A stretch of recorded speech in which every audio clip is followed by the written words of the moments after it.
اچھا، ام المومنین سیدہ عائشہ رضی اللہ تعالی عنہا سے ایک روایت ہے، فوائد الفوائد شریف میں ہے، کہتے ہیں ایک دن حضور علیہ السلام کا دریا رحمت جوش میں آ گیا، مجھے کہا عائشہ جو مانگنا ہے مانگ لو، جو مانگنا ہے مانگ لو۔ میں نے عرض کی حضور اگر اجازت ہو تو اپنے باپ سے مشورہ نہ کر لوں؟ دریائے رحمت جوش میں ہے اور کہا جو مانگنا ہے مانگ لو، موقع بڑا اہم ہاتھ میں آیا ہے، تو اگر آپ اجازت دیں تو اپنے والد حضرت ابو بکر صدیق سے مشورہ نہ کر لوں؟ کہا جاؤ ان سے پوچھ لو۔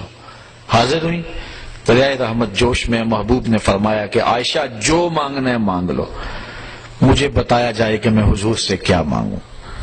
فرمایا عائشہ حضور سے عرض کرنا کہ معراج کی قربت خاص میں اللہ نے آپ سے کوئی راز کی باتیں کی تھی،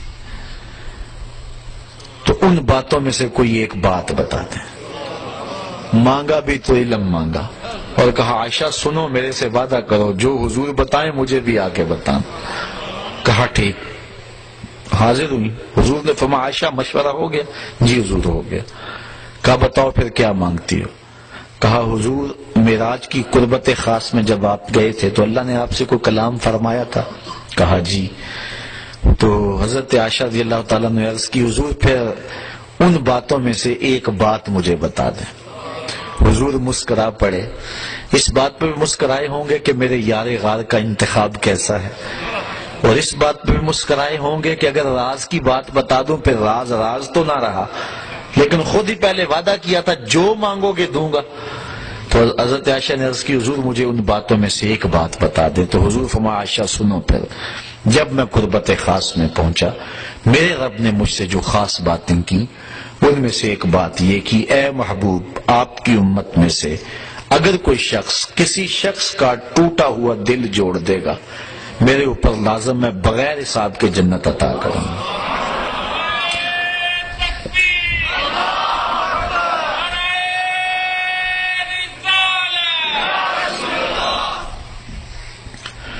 اللہ تعالیٰ پر ویسے کوئی شے لازم نہیں ہے، کوئی شے اللہ پہ فرض نہیں ہے۔ یہ ہمارے قائد کی کتاب میں لکھا ہے، شرح قائد میں، شرح مقاصد میں، خیالی سب کتابوں میں لکھا ہے کہ اللہ پر کوئی شے لازم نہیں ہے، کوئی فرض نہیں اللہ پر، لیکن از خود اپنے اوپر کوئی شے لازم کر لے تو یہ اس کا کرم ہے۔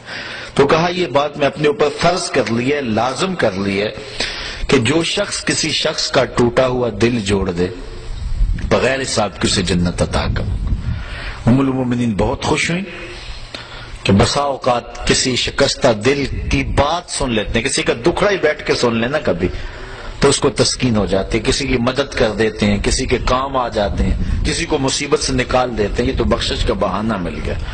اپنے والد گرامی کے پاس حاضر ہوئی، کہا ہاں عائشہ حضور سے پوچھا؟ جی پوچھا۔ کیا بتایا حضور نے؟ تو کہا کہ حضور نے یہ بات کہی ہے۔ ام المومنین بہت خوش تھی، لیکن سیدنا صدیق اکبر نے جب سنا تو زاروں کے تار رونا شروع کر دیا۔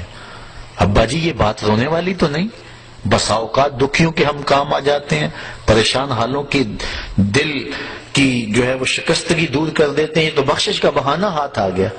کہا عائشہ اسے معکوس بھی پڑھو، تصویر کا دوسرا رخ بھی دیکھو، اگر کوئی کسی کا ٹوٹا ہوا دل جوڑ دے بغیر حساب کے جنت میں جائے گا، اور اگر کوئی کسی کا دل توڑ بیٹھے تو پھر تو سیدھا جہنم میں جائے گا۔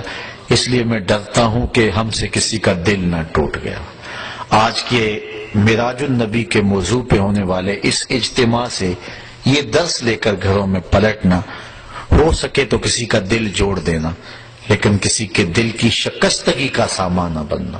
میرے اور آپ کے آقا و مولا نے تو یہاں تک احتیاط فرمائی، فرمایا اپنے گوشت کی خوشبو سے ہمسائے کو تکلیف نہ دو، یا تو تھوڑا سا پانی زیادہ ڈال لو اور شوربے کی پیالی غریب ہمسائے کے گھر بھی بھیج دو، اور اگر یہ نہیں کر سکتے تو ایسے زاویے اور ایسے وقت میں کھانا پکاؤ جب ہمسائے کے بچے سو چکے ہوں، چونکہ بچے اٹھ کے ضد کر بیٹھے اور ماں باپ سے انہوں نے مطالبہ کر لیا، غریب ماں باپ استطاعت نہیں رکھتے، تو بتاؤ ان بچوں کے دکھ کا علاج کس کے پاس ہوگا؟ وہ کیا کسی نے کہا نا، دوپہر کو سلا دیتی ہے بچوں کو وہ اس ڈر سے گلی میں پھر کھلونے بیچنے والا نہ آ جائے۔